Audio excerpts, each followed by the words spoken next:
1260 KDUZ News, I'm Mark Wodarczyk. Matthew James Robleski of Wilmer pleaded not guilty yesterday to a list of charges alleging he stole multiple vehicles, fled from police officers, and burglarized a farm place in multiple incidents between July and September.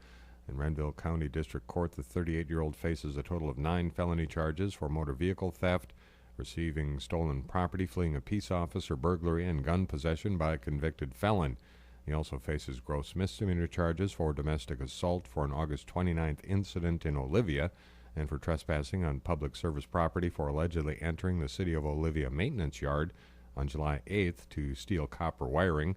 He also faces 4 misdemeanor charges for driving after suspension, reckless driving, and theft. Unconditional bail set at $500,000, with conditional bail at $200,000. His next court appearance is December 13th. Robleski was arrested September 18th in Meeker County after a week-long search by law enforcement officers from multiple jurisdictions. A Maplewood elementary school was locked down yesterday after police took a student's relative into custody. Maplewood's deputy police chief says that school officials feared a woman with access to a gun might try to take the student out of Carver Elementary. The lockout ended yesterday morning. With the November 8th election date fast approaching, many school districts are working to get information out to the public on what they'll be asking voters to approve. Glencoe Silver Lake is one of them. GSL will be putting 2 questions to the voters. The first will ask voters to extend the current $727 per pupil operating levy, which officials say would not be a tax increase and does not tax agricultural land. The second question asks voters to approve a nearly $18 million bond referendum. Superintendent Chris Sanju. Now this one is a tax increase, and this one is on ag land. Now it's about a $18.4 million project, and we're going to ask the voters to approve $17.9 million of that project to put an addition onto our high school and our Lincoln School. And if you're familiar with the school setup, there's 4 tennis courts that sit kind of right in the pocket between the high school, the junior high, and our Panther Field House. That's where that addition would go, and we would have classrooms, we would have locker rooms, a new cafeteria, some office space, and then another gymnasium, and all of those things would be allowing us to have our buildings set, which I hope for a very, very long time. The driving force behind this project is our Helen Baker School.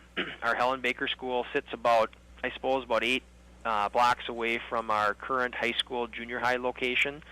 And we would, if this passes, we would close that, move those kids into the Lincoln School and part of the new addition, and then we would have 3rd graders come from Silver Lake, and they would be back here in Glencoe. But the Silver Lake School, and I want to emphasize this very, very much, that Silver Lake School will still be in existence, and it will be in existence for as long as I can even tell you. Governor Dayton will be among dignitaries today breaking ground for St. Cloud State University's new Integrated Science and Engineering Laboratory. The $45 million facility is the biggest dollar single project in State College and University system history. College of Science and Engineering Dean David DeGroat says it will provide the space that's necessary for project-based hands-on learning. We're particularly interested in reaching out and seeing what kind of expertise we can provide to the central Minnesota area on both the biosciences side and the engineering and computing side. The classrooms and labs in the new St. Cloud State University building will be used mostly by upper-level and graduate-level classes in science, technology, engineering, math, medical technology, and radiology. Locked-out workers at American Crystal Sugar will vote on the company's latest contract offer by November 1st. Leaders of their union complain that the offer doesn't make any substantial changes, but the company says the union hasn't addressed key issues adequately. U.S. Department of Agriculture has designated 11 Minnesota counties as disaster areas because of the combined impacts of excessive rain, high heat, strong winds, tornadoes, and an early fall frost this year. The declaration announced yesterday makes affected farmers in those counties eligible for low-interest loans from the Farm Service Agency, as well as aid from other USDA programs. Primary declaration covers 9 counties in western Minnesota and 2 in central Minnesota: Big Stone, Chippewa, Grant, Lac-qui-Parle, Redwood, Renville, Sibley, Stearns, Stevens, Traverse, and Wright. The covered period runs from April 1st through September 15th. Affected farmers can also qualify in 23 Minnesota counties that border those 11 counties, as well as 4 bordering counties in the western Dakotas. A complete list of those counties available on our website, KDUZ.com.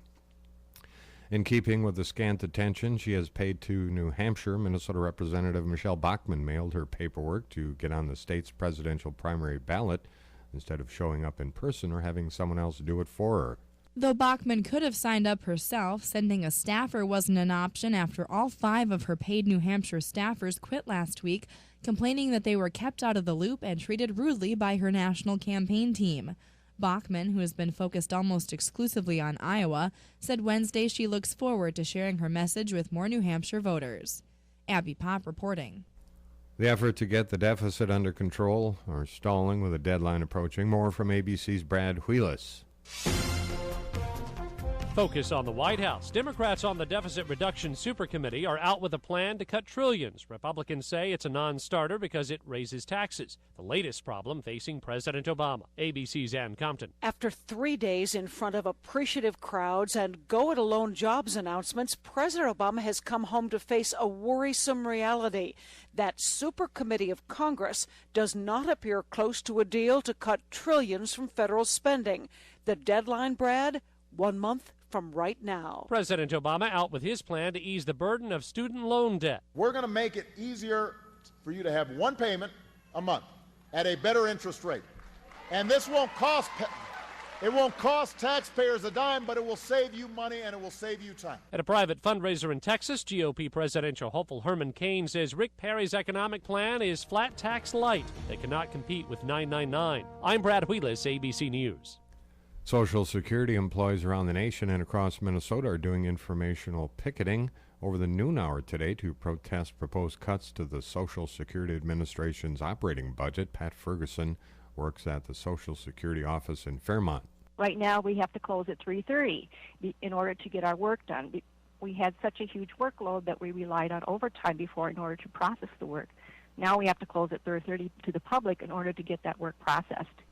Supporters of expanded gambling at Canterbury Park and Running Aces believe they are still in the mix to help pay for a new Vikings stadium. Racino spokesman Ron Rosenbaum says adding a couple thousand video slots at the tracks could raise up to $250 million each biennium for the state.